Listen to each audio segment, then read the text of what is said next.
So we have an important update in the ATF pistol brace issue, trying to say that brace pistols are SBRs in the current nationwide vacatur against that rule. Now the Trump administration just asked the courts reviewing this issue to hold review of those cases because of the new Second Amendment protection executive order that his administration issued.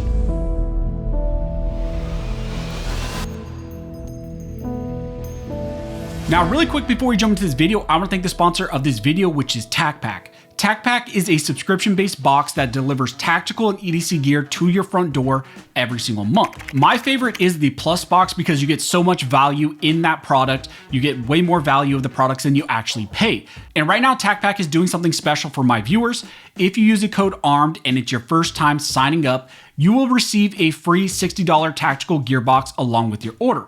So I will leave a link down below to TacPack if you want to sign up. It's also going to be in the pinned comment. And if it's your first time, remember to use that code ARMED to get that free additional tactical gearbox. As I mentioned in the intro, in this video, I have some important news for you in the battle against the ATF and their current restrictions on all brace pistols as SBRs. Currently, there is a nationwide vacatur on that pistol brace rule, and there are also multiple preliminary injunctions which protect various 2A organizations and memberships, but that nationwide vacatur of the rule also protects everyone nationwide.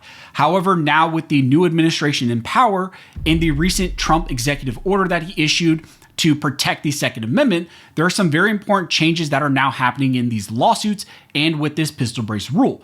Last we talked about the pistol brace issue, there were reports that the prior administration, right before they went out, had some employees in the ATF, and they were making statements that they could and would still enforce the interpretation of the NFA as applying to all brace pistols still as SBRs. This, of course, was very concerning, and GOA, Gun Owners of America, pressed the ATF on that position, and ultimately the ATF responded by kind of walking back some of those statements. Now, also currently, there are major pistol brace lawsuits going on, like now the Mock versus Garland case, which has been renamed as Mock versus Bundy because of the new AG. And those lawsuits are going on and pending in front of the Fifth Circuit, and we're waiting for oral arguments in that case. There are also other challenges going on, like in the 8th Circuit with the frack case, and then also currently the 11th Circuit case as well is going, which is waiting for oral arguments.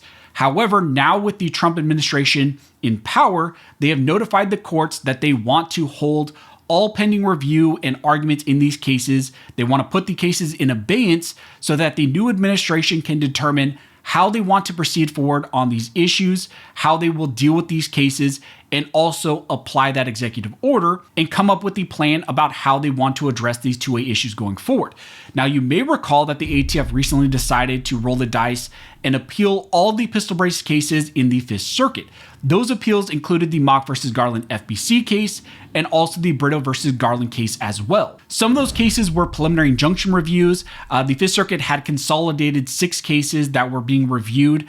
They were set to be argued last September, but then they kicked those cases back down to the lower court, and they said that they were only going to proceed forward with the Mock versus Garland case because that dealt with a final merits determination. And in the final merits decision in the Mock lawsuit, Judge O'Connor struck down the entire rule completely, and that was a final merits decision. Now, in his decision, Judge O'Connor stated about this pistol brace rule that at the conclusion of the majority's careful analysis, they held that the final rule is properly characterized as a legislative rule. And it is relatively straightforward that the final rule was not a logical outgrowth from the proposed rule.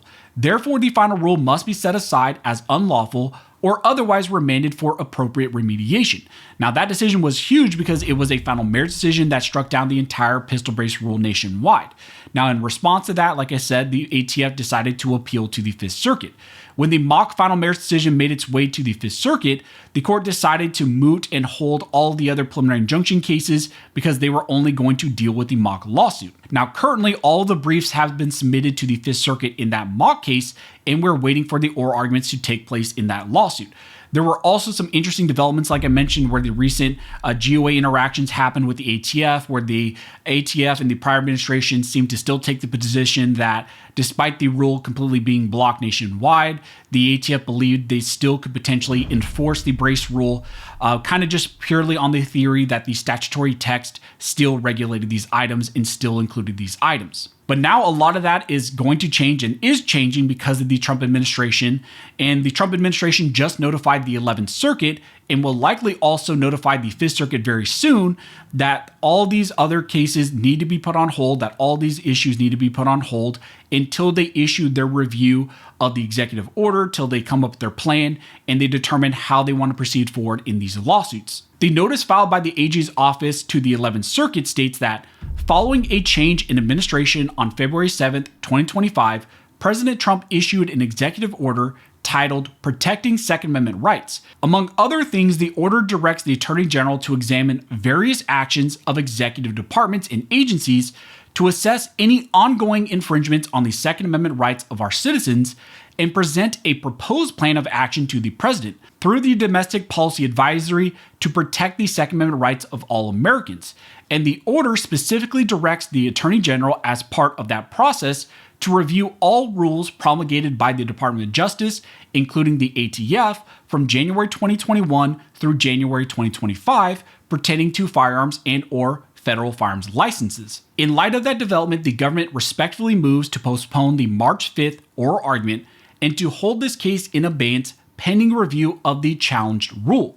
An abeyance will conserve party and judicial resources and promote the efficient and orderly disposition of this appeal, including by ensuring that litigation is focused on enduring agency action and informed by the views of the current agency leadership. The government respectfully proposes to update the court with status reports every 60 days. So the Trump administration is already taking action on that executive order that he issued. They have notified the courts here to delay review, to hold this case in abeyance so that the current administration can determine how they want to proceed forward in this lawsuit and how they want to proceed forward with this pistol brace issue that was issued and promulgated by the Biden administration. Now, oral arguments in the 11th Circuit in this whole pistol brace case were set to take place on March 5th, but I anticipate that the court here in the 11th Circuit will grant the administration's request to hold this case in abeyance. I also suspect that soon we will see the Trump administration notify the 5th Circuit and the 8th Circuit in those challenges to probably do the same. Now, what this also implicates is that there will likely be some sort of radical shift in policy of the ATF and probably the DOJ on these specific issues and in these cases.